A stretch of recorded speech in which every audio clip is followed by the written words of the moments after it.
আলোচনা করছিলাম ধারাবাহিকভাবে, প্রায় শেষে আমরা চলে এসেছি।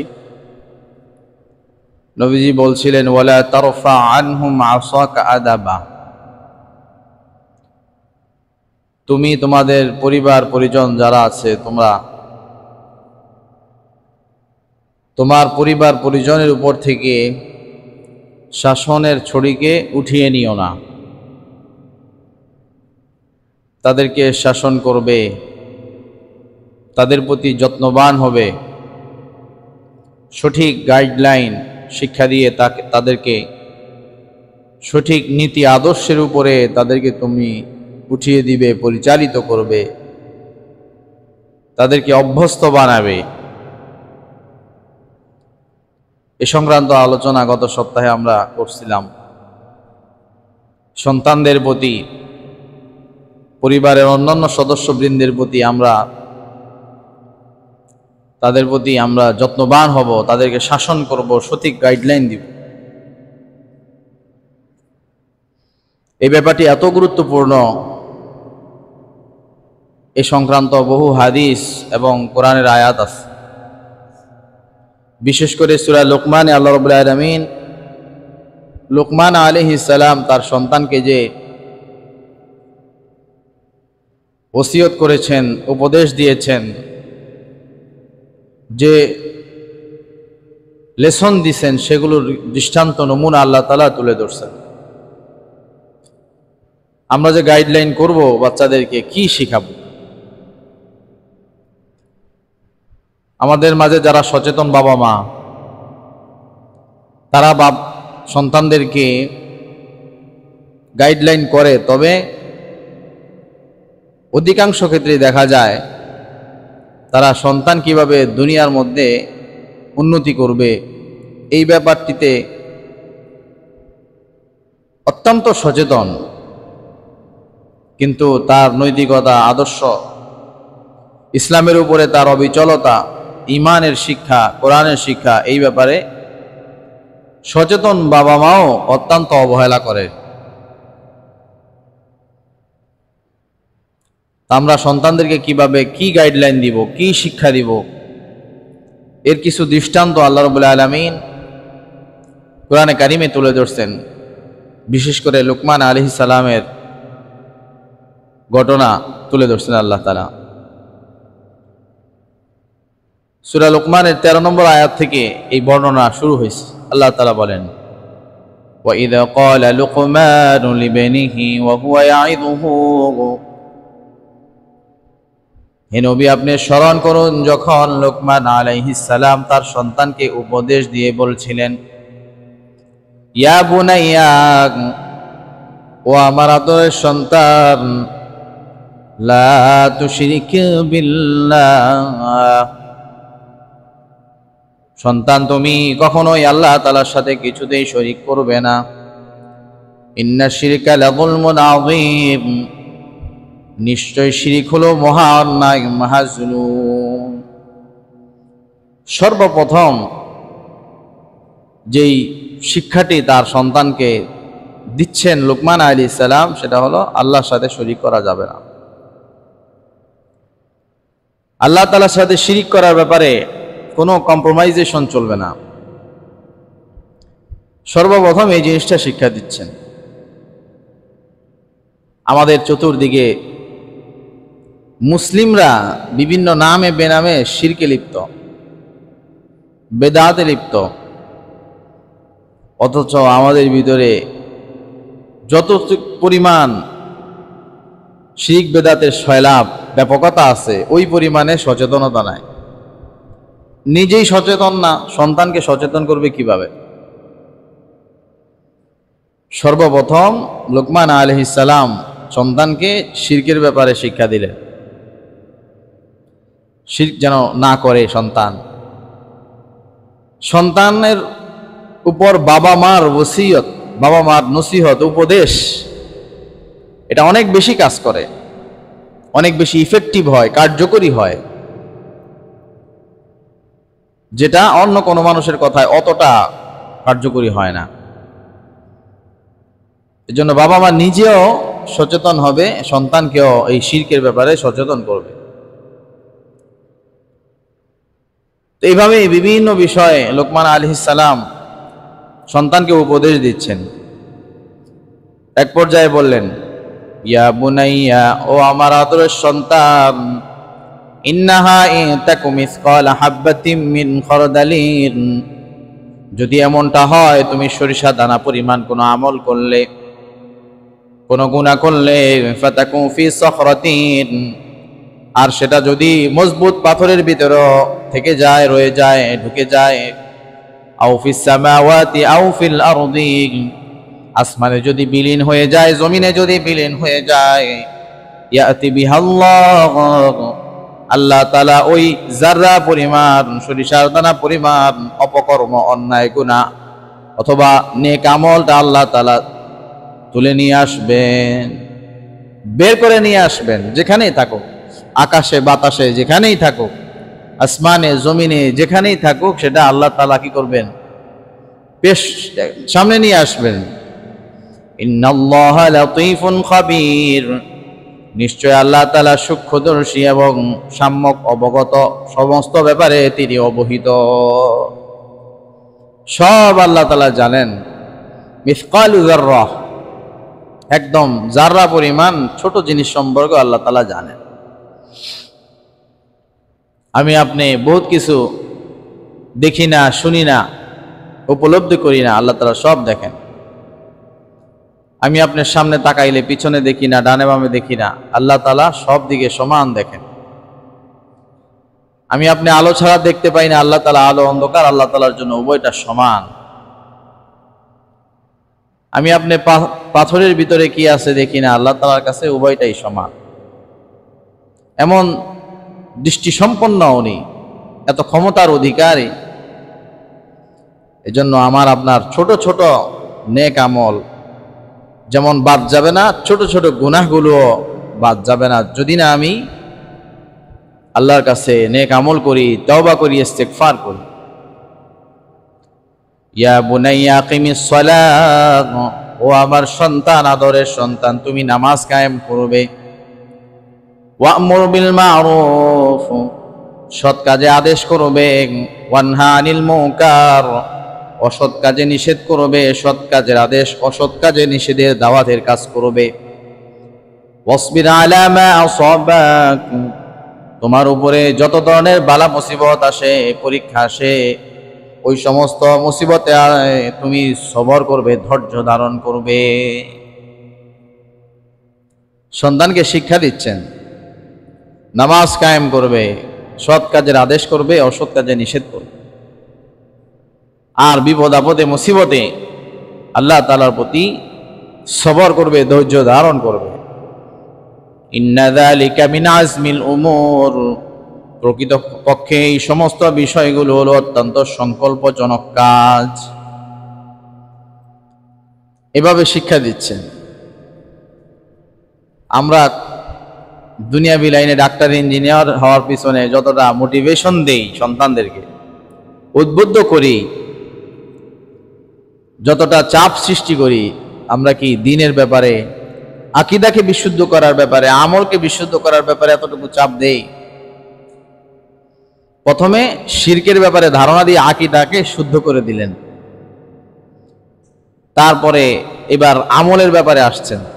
আকীদা শুদ্ধ, তারপরে আমল, কি কি আমল করবে বলতেছে। ওয়ালা তুসাইর খাদ্দাকা লিন্নাস, মানুষের সাথে অহংকার করে তাদের থেকে মুখ ফিরিয়ে নিও না।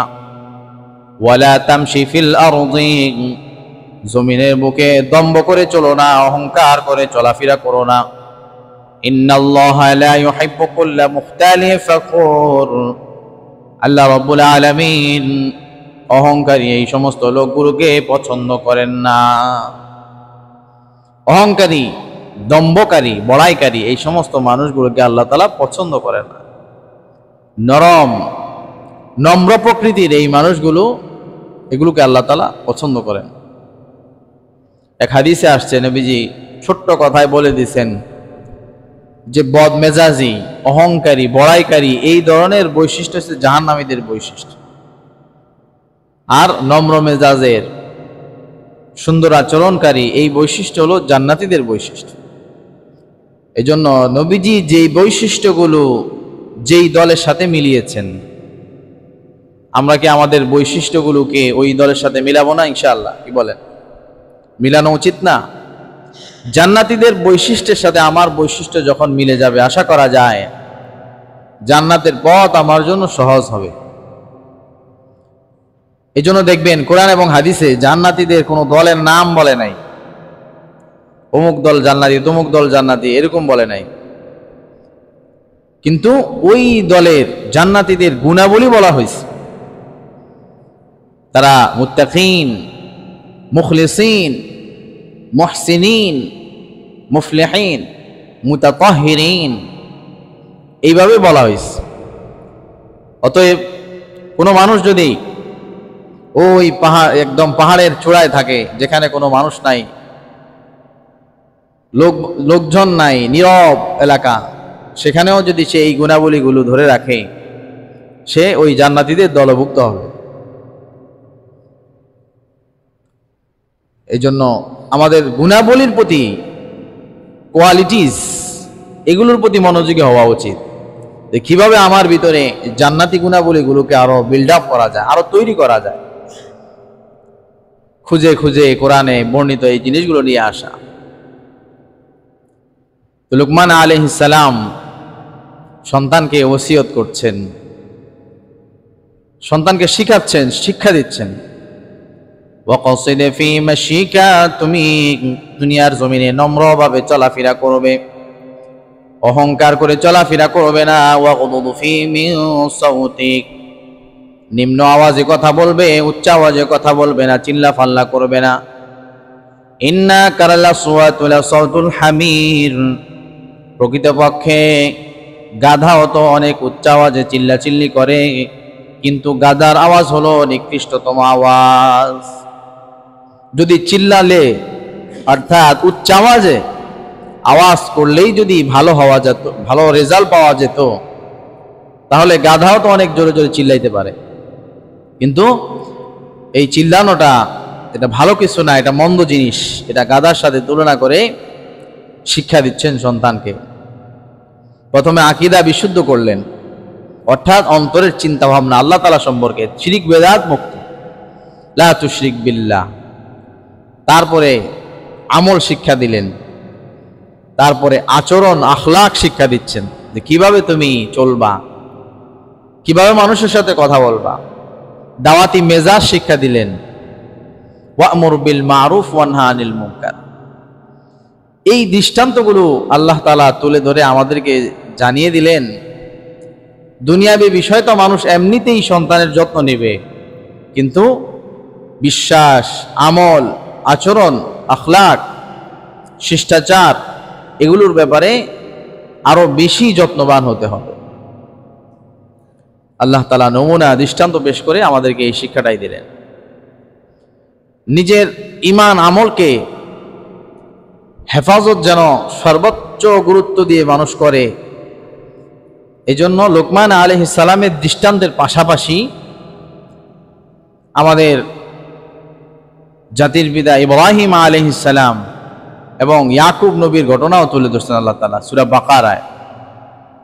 ওয়াওয়াসসা বিহা ইব্রাহিমু বানিহি ওয়া ইয়াকুব, ইব্রাহিমের সন্তানেরা এবং ইয়াকুব উনারাও সন্তানদেরকে ওসিয়ত করেছেন, ইয়া বুনাইয়া, ও আমার আদরের সন্তানেরা, ইন্নাল্লাহা আসতাফা লাকুমুদ্দিন, আল্লাহ তাআলা তোমাদের জন্য এই দিনকে মনোনীত করেছেন, চূড়ান্ত করেছেন, অর্থাৎ ইসলামকে চূড়ান্ত করেছেন।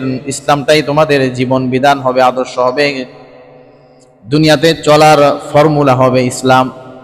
ফালা তামুতুন্না ইল্লা ওয়া আনতুম মুসলিমুন, তোমরা প্রকৃত মুসলমান না হয়ে খবরদার মৃত্যুবরণ করো না। অর্থাৎ সদা সর্বদা সচেষ্ট থাকবে যেন তোমরা মুসলমানিত্বের উপরে, ইমানদারির উপরে তোমরা সবসময় থাকো। আম কুনতুম শুহাদা ইযা হাদারা ইয়াকুবাল মাউত, তোমরা কি ওই সময়ে উপস্থিত ছিলে নাকি যখন ইয়াকুব নবীর সামনে মৃত্যু হাজির হয়ে গিয়েছিল? তোমরা তখন ছিলে না। কিন্তু জেনে রাখো, ইযা ক্বালা লিবানি, যখন ওনার মৃত্যু চলে আসলো, মৃত্যুর সময় ঘনিয়ে আসলো, মুমূর্ষ যখন তিনি ছিলেন, তখন সন্তানকে উদ্দেশ্য করে তিনি যেই শিক্ষাটা দিয়েছেন তা হলো মা তা'বুদুনা মিন বাদি। প্রশ্ন করলেন, ও সন্তানেরা তোমরা কার ইবাদত করবে? ক্বালু, সন্তানেরা জবাব দিয়ে বলল, না'বুদু ইলাহাকা ওয়া ইলাহা আবাইক, আমরা আপনার যে ইলাহ আপনি আমাদেরকে শিক্ষা দিচ্ছেন, যেই রবের পরিচয় আমাদেরকে শিখিয়েছেন, আপনি যেই রবের ইবাদত করেছেন, যেই রবের নামাজ আদায় করেছেন, যাকাত দিয়েছেন, হজ করেছেন, ওই রবেরই ইবাদত করব, অন্য কোনো রবের দিকে, ইলাহের দিকে যাব না। ওয়া ইলাহা আবাইকা, আপনার বাপদাদারাও এভাবেই ওই নবীগণ আপনাদেরকে যেই রবের পরিচয় শিক্ষা দিয়েছেন ওই রবের প্রতি আমরা একনিষ্ঠ থাকব। আর ওই সমস্ত আপনার বাপদাদাদের, ওই সমস্ত বাপদাদারা হলেন ইব্রাহিম ওয়া ইসমাঈল ওয়া ইসহাক ইলাহা ওয়াহিদা। ইব্রাহিম নবী, ইসমাঈল নবী, ইসহাক নবী, তাদের ইলাহ ছিলেন একজন আল্লাহ, তারই ইবাদত আমরা করব। ওয়া নাহনু লাহু মুসলিমুন, আর আমরা সদা সর্বদা মুসলমান হয়ে থাকব। মৃত্যুর সময় বাবা সন্তানকে পরীক্ষা করছে যে ঈমানের উপরে অবিচল থাকবে কিনা, কোন রবের ইবাদত করবা। আমি তো দুনিয়া থেকে চলে যাচ্ছি, দুনিয়া থেকে চলে যাওয়ার সময় গাড়ি বাড়ির খবর নিলেন না, কোন সম্পদ কি করবে না করবে এগুলো জিজ্ঞেস করলেন না। জিজ্ঞেস করলেন কি, আমি যে চলে যাব, যাওয়ার পরে কামা তা'বুদুনা মিন বাদি, আমি চলে যাওয়ার পরে কোন রবের ইবাদত করবা। টেস্ট করতেছে যে আমি যে সন্তানকে এতদিন ধরে শিক্ষা দিলাম, লালন পালন করলাম, সে সঠিক মতাদর্শের উপরে, সঠিক আকীদার উপরে আছে কিনা। তখন সন্তানেরা কত সুন্দর করে জবাব দিলেন, আপনি যে রবের ইবাদত করছেন, যেই রবের নামাজ পড়ছেন, হজ করছেন, যাকাত দিছেন, আমরা ওই রবেরই করব, আমরা অন্য কোনো দিকে যাব না। আর এভাবে আপনার আরো যারা দাদা পরদাদা, আপনার যারা বাবা ছিলেন ইব্রাহিম, ইসহাক, ইসমাঈল, উনাদের রবেরই ইবাদত করব, অর্থাৎ এক আল্লাহ তাআলার ইবাদত করব। ওয়া নাহনু লাহু মুসলিমুন, আমরা মুসলমান হয়ে থাকবো, আমরা অন্য কোথাও যাব না। অর্থাৎ সন্তানকে যেই সমস্ত ব্যাপারে যত্নবান হবো, এর মধ্যে সর্বাগ্রে সর্বপ্রথম সবচেয়ে গুরুত্বপূর্ণ বিষয় থাকবে তাদের আকীদাকে শুদ্ধ করা, তাদের ভিতরে যেন কোনো ধরনের শিরিক বিদআত ঢুকতে না পারে সে ব্যাপারে সচেষ্ট থাকা। তারপরে তাদেরকে শিষ্টাচার, আখলাক, আচরণ, এগুলো তাদেরকে শিক্ষা দেওয়া। এই জন্য হাদিসে কারিমায় নবী করিম সাল্লাল্লাহু আলাইহি ওয়াসাল্লাম বলেন, মা নাহালা ওয়ালিদুন ওয়ালাদান মিন নাহলিন নাফদালা মিন আদাবিন হাসান, কোন পিতামাতা তার সন্তানকে উত্তম আখলাক শিক্ষা দানের মতো এত সুন্দর কোন উপহার তার জন্য রেখে যায় না, এত মূল্যবান সম্পদ তার জন্য রেখে যায় না, বরঞ্চ সবচেয়ে মূল্যবান সম্পদ হলো তাকে আচরণ, আখলাক শিক্ষা দিয়ে যাওয়া। সন্তানের জন্য বাড়ি গাড়ি রেখে গেল, কিন্তু তাকে সঠিক শিক্ষাটা দিতে পারলো না, আল্লাহর পরিচয়টা শিখাইতে পারলো না, তার আচরণ আখলাক শিখাইতে পারলো না, তাহলে তার জন্য কি হইল না, কোনো ভালো কিছু রেখে গেল না। বরঞ্চ তাকে যদি সুন্দর একটা বিশ্বাসের উপরে, আমলের উপরে, আখলাকের উপরে রেখে যেতে পারে, এটাই তার জন্য সর্বোচ্চ তার জন্য দেওয়া উপহার। সন্তানকে বাবারা কত ধরনের উপহার দেয়, সাইকেল কিনে দেয়, মোটর সাইকেল কিনে দেয়। সন্তানের চিন্তায় রাত দিন পরিশ্রম করে মাথার ঘাম পায়ে ফেলে হালাল হারামের বাজ বিচার বাদ দিয়ে একটা মানুষ কতটুকু খায়, হারামের দিকে মানুষ যায়, এই ভবিষ্যৎ চিন্তা করে, সন্তানের চিন্তা করে, এত কিছু করে, তার জন্য গাড়ি বাড়ি রেখে যায়,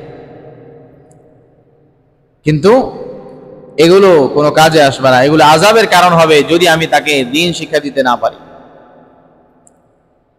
এটাই সর্বোত্তম তার জন্য, আমার জন্য, তার জন্য উপহার হবে, তার জন্য আমার কন্ট্রিবিউশন হবে, অবদান, যে আমি তাকে সঠিক একটা মানুষের মতো মানুষ হিসেবে তাকে গড়ে তুলতে পারছি,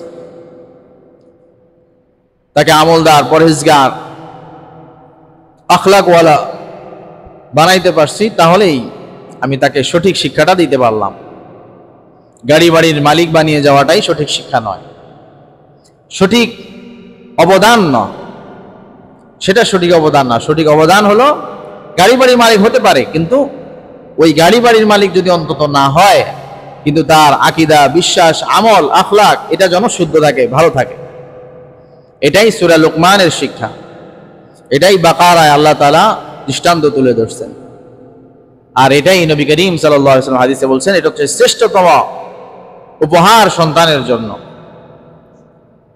নবী করিম সাল্লাল্লাহু আলাইহি ওয়াসাল্লাম তিরমিজি শরীফের হাদিসে সন্তানকে শিক্ষা দেওয়ার আরো দুইটা দৃষ্টান্ত তুলে ধরছেন। মুরু আওলাদাকুম বিসসালাহ, তোমরা তোমাদের সন্তানদেরকে নামাজের আদেশ করো। ওয়াহুম আবনাউ সাব'i সিনিন, যখন তাদের 7 বছর বয়স হয় তখন তাদেরকে আদেশ করো। 7 বছর থেকে তার যখন বয়স 7 বছর তখন তাকে নামাজের ব্যাপারে আদেশ করো, অভ্যস্ত বানাও, তাকে নামাজের প্রতি একটা হ্যাবিটে তাকে নিয়ে আসার জন্য তোমরা গাইডলাইন দেওয়া শুরু করো। ওয়াদরিবুহুম আলাইহা ওয়া হুম আবনাউ 10 সিনিন, যখন তার 10 বছর হয়ে যায় সে যদি নামাজে গাফলতি করে, অবহেলা করে, তবে তাকে প্রয়োজনে প্রহার করো, শাসন করো। 10 বছর বয়সে তাকে নামাজের ব্যাপারে তুমি 7 বছর থেকে চেষ্টা করবা, 7, 8, 9, তারপরে 10, এত বছর চেষ্টা করার পরে সে যদি তারপরেও নামাজে যত্নবান না হয়, তবে এবার তাকে প্রহার করবা, তাকে পিটুনি দিবা, শাসন করবা। তবে শাসনটা হতে হবে পরিমিত, লাগামহীন না, মাত্রা অতিরিক্ত না। বর্তমানে একটা প্রচলন এমন যে সন্তানদেরকে মারাই যাবে না, আবার কেউ কেউ এমন মাইর দেয় পরে সন্তান আর ওই মাইরকে ডরায় না, মাইর খেয়ে অভ্যাস হয়ে গেছে, পিটুনি খাইতে খাইতে শুয়ে গেছে, এখন আর ডরায় না। এই জন্য যে কোনো জিনিসই একেবারে ছাড়াছাড়ি এটা খারাপ, আবার খুব বাড়াবাড়ি করা এটাও খারাপ। এই জন্য আরবিতে একটা প্রবাদ আছে যে দরবুস সুবিয়ান কাল মাই ফিল বুস্তান, সন্তানকে পিটুনি দেওয়া এটা হচ্ছে জমিনে পানি দেওয়ার মতো। জমিন পানিহীন থাকলে যেমন ফসল ভালো হয় না, আবার বেশি পানি থাকলেও ফসল নষ্ট হয়ে যায়, ওইরকম না, পানি দিতে হবে, পরিমিত দিতে হবে। একজন কৃষক জানে যে তার জমিনে কতটুকু পানি দেওয়া দরকার, এর বেশি দিলে ফসল নষ্ট হয়ে যাবে, ফলন নষ্ট হয়ে যাবে। এই জন্য পরিমিত তাদেরকে শাসন করতে হবে। আর এই হাদিসের শেষাংশে নবীজি বলছে যে তাদের যে শয্যা এটাকে আলাদা করে দিবা, 10 বছর বয়সে শয্যা আলাদা করে দিবা। আমাদের বাংলাদেশের মানুষের সামর্থ্যের সীমাবদ্ধতা আছে, আলাদা আলাদা বিছনা দেওয়া কষ্টকর। যাদের দ্বারা সম্ভব তারা আলাদা আলাদা তাদেরকে বেড দিবে, আলাদা করে দিবে। আর যদি সম্ভব এটা না হয় তাহলে তাদেরকে বড় বড় কোলবালিশ কিনে দিবে। অর্থাৎ এখানে যে মাকসাদ, যে তাদেরকে সেপারেট রাখা, এই উদ্দেশ্য পূরণের জন্য আমরা কোলবালিশ দিয়ে একটা বেডেও আলাদা করে দিতে পারি। অন্তত এতটুকু যেন আপনি 10 বছর বয়সে এটা করতে পারি। নবী করিম সাল্লাল্লাহু আলাইহি ওয়াসাল্লাম হাদিসে কারিমায় আসছে, উনি ওনার জীবদ্দশায় কাউকে যুদ্ধ ছাড়া, যুদ্ধে যাওয়া ছাড়া, যুদ্ধের ময়দান ছাড়া কাউকে প্রহার করেন নাই, কাউকে পিটুনি দেন নাই। আয়েশা রাদিয়াল্লাহু তাআলা আনহা থেকে বর্ণিত হাদিসে আসছে যে নবীজি কখনো কোন স্ত্রীকে, অথবা জায়েদ ছিলেন ওনার পালক পুত্র, ওনারা যারা খেদমতে ছিলেন, দাস ছিলেন, দাসীরা ছিলেন, তাদেরকে কখনো প্রহার করেন নাই। এই জন্য চেষ্টা করা যে যেন মায়ের না দিয়েই তাদেরকে সঠিক পথে রাখা যায়। এটা করা যাবে যখন আমি নিজে দৃষ্টান্ত তৈরি করব। গত সপ্তাহে বলছিলাম যে মানুষ দৃষ্টান্তের অনুকরণ করে বেশি। হুনাইনের যুদ্ধে সব সাহাবীরা কাফেরদের সাথে মুখামুখি হয়ে খুব কঠিন মাইর খাইলেন। মাইর খায়া সব সাহাবীরা পলায় যাইতেছে। মানে ট্যাকটিক্যাল রিট্রিটস, এটাকে পলানো বলা যায় না। ওনারা কৌশলগত পুল ব্যাক করলেন, পিছনে চলে যাচ্ছেন। নবী করিম সাল্লাল্লাহু আলাইহি সাল্লাম দেখলেন যে সব চলে যেতেছে, এখন তো অবস্থা খারাপ। এই অবস্থায় যদি তারা চলে যায় তাহলে যুদ্ধে সুনিশ্চিত পরাজয়।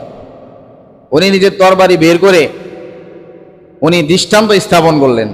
উনি তরবারি বের করে উনি গেলেন সামনে, সব যেতেছে পিছনে। নবীজি সামনে যাচ্ছেন আর বলছেন, আনা ইবনে আব্দুল্লাহ, আনা ইবনে আব্দুল মুত্তালিব, আমি আব্দুল মুত্তালিবের সন্তান, আমি কাউকে ভয় পাই না। এমনি বলতে বলতে যখন যুদ্ধ করতে করতে সামনে যাচ্ছেন, সাহাবীরা দেখলেন তাদের ভিতরে আরো জোশ চলে আসলো। সাহাবীরা সবাই আবার নবীজির সামনে কি করলেন, নবীজির পিছনে পিছনে আবার এগিয়ে গেলেন এবং সামনে অগ্রসর হয়ে কাফেরদেরকে পরাজিত করলেন। তো নবীজি এখানে আদেশ করেন নাই, নিজেই দৃষ্টান্ত তৈরি করছেন। আবার আমরা জানি হুদাইবিয়া সন্ধির সময় সবাই উমরা হজ করতে গেছেন, সবাই সাথে পশু নিয়ে গেছেন, অনেক লম্বা ঘটনা। এক পর্যায়ে চুক্তি হলো যে এই বছর মুসলমানরা কি করবে না, কোনো ধরনের হজ করবে না, মক্কায় ঢুকবে না, ফেরত চলে যাবে। সব সাহাবীদের মন খারাপ। কি চুক্তি করলো? সব কাফেরদের পক্ষে। চুক্তির যতগুলো শর্ত ছিল সবই কাফেরদের পক্ষে চলে গেছে। কিন্তু এর বাস্তবতা নবী করিম সাল্লাল্লাহু আলাইহি ওয়াসাল্লামকে আল্লাহ তাআলা তো জানাইছেন, যেটাকে কোরআনে বলছেন, ইন্না ফাতাহনা লাকা ফাতহাম মুবিনা, সুস্পষ্ট বিজয়। এখন সব সাহাবীদের মন খারাপ। ওমর রাদিয়াল্লাহু আনহু নিজেকে ধৈর্যই রাখতে পারে না, বলতেছে, ইয়া রাসূল, আপনি এটা কি করলেন? এখন নবীজি বলছে, তোমরা যে হাদিগুলো আনছো, জবাইয়ের যে পশুগুলো আনছো, এগুলোকে জবাই দিয়ে দাও। কেউ জবাই দেয় না, সবার মন খারাপ, সবাই তাঁবুতে যায় বসে রয়েছে, মন খারাপ, কেউ নড়ে না চড়ে না, এমন একটা অবস্থা। তাই নবী করিম সাল্লাল্লাহু আলাইহি সাল্লাম আম্মা জানদের সাথে পরামর্শ করলেন। দেখে সবাই মন খারাপ, কার সাথে পরামর্শ করবে? ঘরওয়ালের সাথে, ঘরওয়ালি বিবিদের সাথে পরামর্শ করলেও খুব ভালো ভালো পরামর্শ পাওয়া যায়। আম্মা জানগণ পরামর্শ দিলেন যে আপনি ওই খোলা ময়দানে সবাই তাঁবুর মাঝখানে যায় আপনি জবাই দিয়া দেন। নবীজি নিজের পশুটাকে নিয়ে সবাই সামনে যখন জবাই দিয়া দিলেন, সবাই যার যার তাঁবু থেকে বের হয়ে সবাই যার যার পশুকে কোরবানি করে দিলেন। এই যে দৃষ্টান্ত নমুনা, এটা মানুষ অনুসরণ করতে বেশি পছন্দ করে ওয়ার্ডারের চাইতে। এই জন্য আমি যদি একজন উপযুক্ত পিতা হই, আমি যদি নিজে নামাজি কালামি হই, তাহলে সন্তানকে ওয়ার্ডার করা লাগবে না, সন্তান দেখে দেখে নামাজ পড়বে। আমি যদি একজন আদর্শবান হই, তাহলে সন্তান আমারটা দেখে দেখে আদর্শবান হবে। আমি যদি আখলাকওয়ালা হই, সন্তান আমারটা দেখে দেখে চরিত্রবান হবে। আমারটা দেখে দেখে সন্তান খুব সহজেই আমার এই যে গুণাবলীগুলো, কোয়ালিটিসগুলো, এগুলো সে ধারণ করবে। কিন্তু যদি আমি সেরকম না হই, আমার ভিতরে যদি ভালো গুণাবলী না থাকে, তাহলে বদগুণাবলী থাকবে, খারাপ গুণাবলী থাকবে, খারাপ বৈশিষ্ট্য থাকবে, সেগুলো সন্তান শিখবে। এই জন্য আমরা নিজেরা যেন দৃষ্টান্ত হয়ে যায়, আমরা পিতারা, পরিবারের কর্তা ব্যক্তিরা যেন দৃষ্টান্ত হয়ে যায়। একজন পরিবারের কর্তা ব্যক্তি যখন কোরআন নিয়ে বসবে, তখন অন্যান্যরাও জিনিসটাকে পজিটিভলি নিবে, তারাও চেষ্টা করবে বসার জন্য। এই যে আমার বাসা, আমি যখন বসি, আমাদের মতো যারা আছে অনেকেই বসে, আপনারা অনেকেই বসেন, সন্তানের এমনিই বসে, ছোট বাচ্চাটা পারে না, সেও বসে, সেও পড়তেছে। এই জন্য আমরা পিতারা যেন উপযুক্ত পিতা হই, তাহলে সন্তানের শাসন আমাদের জন্য সহজ হবে। তো সন্তানদেরকে আমরা এভাবে একটা যোগ্য সন্তান, চরিত্রবান বানানোর জন্য চেষ্টা করব। তো শাসনের ক্ষেত্রে সন্তানের যেরকম শাসন, পাশাপাশি পরিবারের যিনি মহিলা অর্থাৎ স্ত্রী, তারও কিন্তু শাসনের দরকার আছে। অনেক সময় শাসনের প্রয়োজন পড়ে, তাকেও সঠিক গাইডলাইন দেওয়া লাগে। নবী করিম সাল্লাল্লাহু আলাইহি সাল্লাম হাদিসে কারিমায় বলেন, লা তাদরিবু ইমা আল্লাহ, তোমরা তোমাদের স্ত্রীদেরকে খুব শক্তভাবে প্রহার করবে না। তো এইভাবে যখন বললেন, তখন সাহাবীরা একেবারেই শাসন করা বন্ধ করে দিলেন, একেবারেই শাসন বন্ধ করে দিলেন। এখন শাসন বন্ধ করে দেওয়াতে মদিনার মহিলারা, তখন আনসার মুহাজির মদিনায় সবাই থাকতেন, মদিনার মহিলারা আর স্বামীর কোনো কথা শুনে না। নবীজি অর্ডার করে দিয়েছে যেন আর না মারে, এখন যা মন যায় তাই করতে পারবো। এমন অবস্থায় স্বামীরা অতিষ্ঠ হয়ে গেল। সবাই মিলে ওমর রাদিয়াল্লাহু আনহুকে ধরলো যে নবীজি বলছে লা তাদরিবু ইমা আল্লাহ, আল্লাহর বান্দীদেরকে মারতে না, আমরা তোমারই না শাসন করি না, এখন তো তারা আমাদের কথা শুনে না। নবী করিম সাল্লাল্লাহু আলাইহি সাল্লামের কাছে যায় ওমর রাদিয়াল্লাহু আনহু সাহস করে বললেন যে আপনি তো মানা করছেন, আমরা তো শাসন করি না, আপনার আদেশ পালন করি, এরা তো আমাদের কোনো কথাই শোনে না, উল্টা পাল্টা হয়ে গেছে। তখন নবী করিম সাল্লাল্লাহু আলাইহি ওয়াসাল্লাম বললেন, অনুমতি দিলেন যে তোমরা তাদেরকে মৃদু শাসন করবে, এমন শাসন করবে না যে জালদাল আব্দ। এরকম একটা কথা আসছে হাদিসে যে তোমরা তোমাদের গোলামদেরকে যেরকম প্রহার করো বা জাহিলি যুগে গোলামদেরকে যেভাবে পিটাই করা হতো, এইভাবে তোমরা কখনোই কি করবা না, স্ত্রীদিকে শাসনের জন্য পিটাই করবা না। তাদেরকে খুব বেশি প্রয়োজন হলে হালকা। তো এই জন্য উলামায়ে কেরামের কাছে জিজ্ঞেস করা হয়েছিল, বড় বড় আলেমদের কাছে, যে কিভাবে পিটুনি দিবে, তাহলে শাসন করবে কিভাবে? তো বলছে এমন শাসন করবে যেই শাসনে কোনো দাগ পড়ে না, যে শাসনে কোনো দাগ পড়ে না। আবার কোন কোন আলেম বলছেন যে কাপড়ের যে ছড়ি, মানে কাপড় পেঁচাইলে যে ছড়ি হয়, এটা দিয়ে তুমি দিতে পারো, দুই চারটা শাসন করার জন্য মাইর দিতে পারো। আবার কোন কোন উলামায়ে কেরাম বলছেন যে মৃদু প্রহার বলতে তুমি যে ব্যবহার করো মেসওয়াক, এই মেসওয়াক দিয়ে তুমি তাকে দু একটা পিটুনি দিতে পারো। আচ্ছা বলেন তো, এইগুলো দিয়ে পিটুনি দিলে কেমন ব্যথা পাওয়া যাবে, তাই না? আসলে এখানে পিটুনি দেওয়া না, এটা হচ্ছে তাকে বোঝানো যে আমি তোমার প্রতি সন্তুষ্ট না, সন্তুষ্টির লেভেলটা, অসন্তুষ্টির লেভেলটা অনেক বেড়ে গেছে, তুমি সাবধান হয়ে যাও, তোমাকে কিন্তু এখন পিটানি দেওয়ার সময় হয়েছে। কি বলেন? মেসওয়াক দিয়ে, আপনি টুথব্রাশ দিয়ে যদি পিটানি দেন, আপনার মেসওয়াক কতটুকু? সর্বোচ্চ আঘাত, বা যারা কেনার পরে মেসওয়াক করতে করতে ছোট হয়ে যায়। এই জন্য আমরা শাসনটা এইভাবে করব, খুব বেশি মারপিট করবো এরকম না। কারণ কোরআনে মাজিদে আল্লাহ তাআলা বলছেন, যদি তারা তোমাদেরকে মান্য না করে তাহলে তাদের কাছ থেকে তোমরা বিছানা আলাদা করে নাও, বিছানা বিচ্ছিন্ন হয়ে যাও বিছানা থেকে। তারপরেও যদি না হয়, তাহলে যদি দেখো যে না কোনোভাবেই হচ্ছে না, তাহলে তার যে গার্ডিয়ান যারা আছে তাদেরকে ডেকে তাকে বুঝাও। তারপরেও যদি স্ত্রী আনুকূল্যে না আসে, তাহলে শেষ তোমার জন্য সুযোগ দেওয়া হয়েছে সবচাইতে ঘৃণিত জায়েজ কাজ, সেটা হচ্ছে তালাক। সেটা হচ্ছে তালাক। এই জন্য শাসনেরও স্তর আছে, খালি পিটাইলেই শাসন হয় না, আবার একেবারেই লাগামহীন হয়ে গেলে দায়ুস হয়ে যাবে। লা ইয়াদখুলুল জান্নাহ আদ-দায়ুস লা ইয়াদখুলুল জান্নাহ ওয়া লা ইয়াজিদনা রিহাহা। পরিবারের যে সমস্ত নারীরা আছে, কন্যা হতে পারে, স্ত্রী হতে পারে, মাও হতে পারে ক্ষেত্র বিশেষ, এরা যদি পর্দা না করে, এরা যদি আল্লাহ বিল্লাহ না করে, নামাজ কালাম না করে, এদের প্রতি শাসনের জন্য আলাদা টার্ম আল্লাহর হাবিব ব্যবহার করছেন, এটাকে বলে দায়ুস। পরিবারের কন্যা, সন্তান, মহিলাদেরকে যারা শাসন করে না, সঠিক পথের উপরে রাখে না, তাদেরকে বলা হয় দায়ুস। আর এই দায়ুস জান্নাতে যাবে না, জান্নাতের ঘ্রাণও তারা কখনো পাবে না। এই জন্য পরিবারের সন্তানদেরকে যেমন শাসন করব, ছেলে সন্তান, ঠিক তেমনি ভাবে পরিবারের যে সমস্ত মহিলারা আছে, স্ত্রী, কন্যা, বোন এবং মা, এদেরকেও আমরা শাসন বলতেই পিটুনি না, শাসন বলতে তাদেরকে দেখভাল করে রাখা, রাখালের মতো। কুল্লুকুম রাইন, তোমরা প্রত্যেকেই দায়িত্বশীল, তোমাদের প্রত্যেকের দায়িত্ব তোমরা পালন করো, এটা সম্পর্কে তোমাদেরকে জিজ্ঞেস করা।